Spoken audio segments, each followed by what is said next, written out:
Hey, and welcome to my video about the mod that I'm doing for the Rayven. I'm nicknaming this the Tacticool Rayven because it's not only going to be a voltage mod, I'm also removing the locks and the other physical restrictions. However, that's not why I'm naming it this. I'm naming it this because most people, when they mod this, they take the original switch that goes in right here, and they use a full-time switch somewhere else that they wired it. However, they usually don't wire this to do anything other than turn it on or be useless, I guess you could say.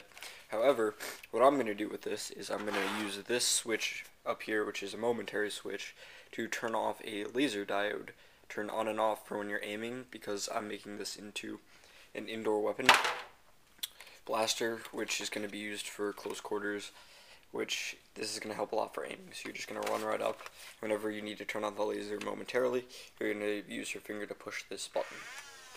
So that is my plan for this. And what you're going to need is you're going to need a Rayven, which is pretty obvious. You're going to need whatever your power source is going to be. I'm going to make this 18 volts. So you're going to need two 9 volts and two 9 volt connectors.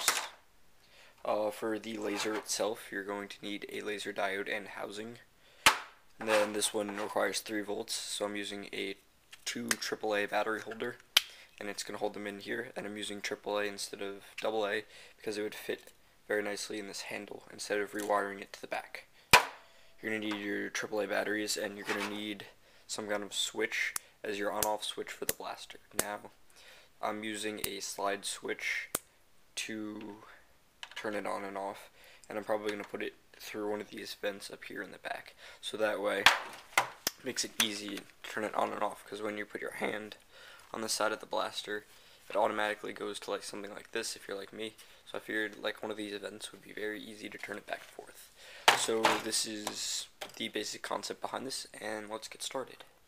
Okay, now a quick shot of the internals will reveal that what we're going to remove is the electronic locks, being this one right here, clip lock, and the jam door lock up here, and then some resistors in the wiring are along here.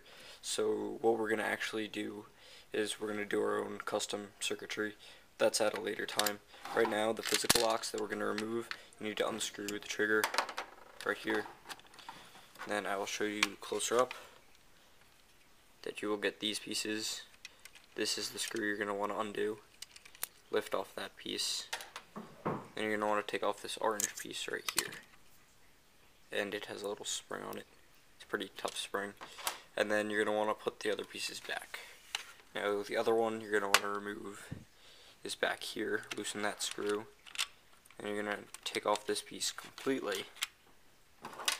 And then you're going to take off this piece down here, which is the flip lock. So you're going to pop that one right out. And then you're going to you don't have to put back the other piece. It doesn't really do anything now. So what we're going to go do now is I'm going to cut out some parts with the wire cutters. As you can see, this piece removes very easily. And then we're going to put our custom circuitry in. Okay, now take out the piece you got from under the trigger, and we're going to cut off this little piece right here, because that's not going to allow us to pull the trigger unless we are holding up the rev motor, which we're converting into the laser trigger, so we don't always want that on. So we're going to want to cut off that little piece right here, so that way it can still return the trigger very easily. However, we don't need it on to fire. And the other piece you're going to want to sand down is the top of this button right here. You're only going to need to do a little bit, so that when you pull the trigger all the way back like this, it will not make contact with the top of this button. See, right now, after I sanded down the top of the other piece, just fit that in there, you can fire the blaster almost all the way without pulling the other piece. However, it still catches on the top right there. So you're going to want to sand the top of that too. Now it should look something like this when it's finished, so that still functions perfectly fine. When you pull the trigger, it does not affect this at all. Because I want my batteries to be in the original battery compartment, I've taken out all of these things, and now I'm going to grind out of these pegs so that I could fit my two 9 volts in here without any issues. Okay, now here's a quick shot of my internals before I put this all back together. it's all about wire management here. You want everything to fit back into the original shell. Switch is over there, so I have to butterfly it to keep it all together. Now I tested it out and it all works, so let's put it back together and I'll do some tests. So this is the finished product of my Tacticool Rayven mod guide. I'll go over it really quick and summarize it. Basically how it works is there is a momentary switch right here which normally turns on the power for this. However, I've changed it to turn on a laser diode, which I've housed right here with a little bit of shell modification.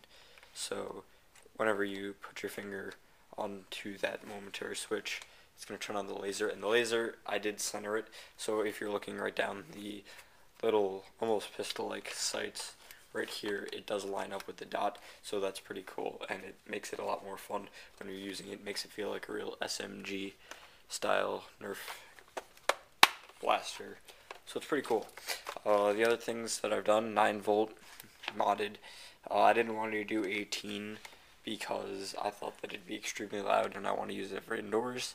However, it's not a quiet blaster either, and I use 9 volts instead of like trust fires because they're a lot more obtainable, and if I run out you can easily find a replacement. So this is the now toggle switch which turns it on and off.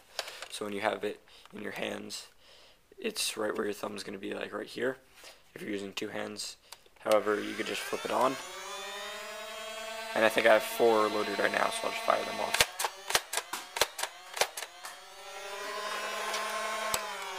But yeah, it's pretty cool. Overall, I really enjoy this blaster, and it hopefully should be a good indoor primary if you have to use stock darts. It's so much fun to use, and I really enjoy it, and the laser just adds that much more awesomeness to it. It's got a nice awesome factor now, so you can even one-hand this. If I were to make 2 of them, you do 1 in each hand, and then you don't even have to aim because you just put the laser right on whoever and fire it up. So it makes aiming a lot quicker than if you were actually to look down sights. So I hope you guys enjoyed this mod guide, and I hope you go out and make some Tacticool Ravens. And if you do, please leave it as a video response. I'd be extremely happy to see it. So thank you guys for watching. I hope you enjoyed, and please subscribe if you like my mods. Thank you for watching, and have a nice day.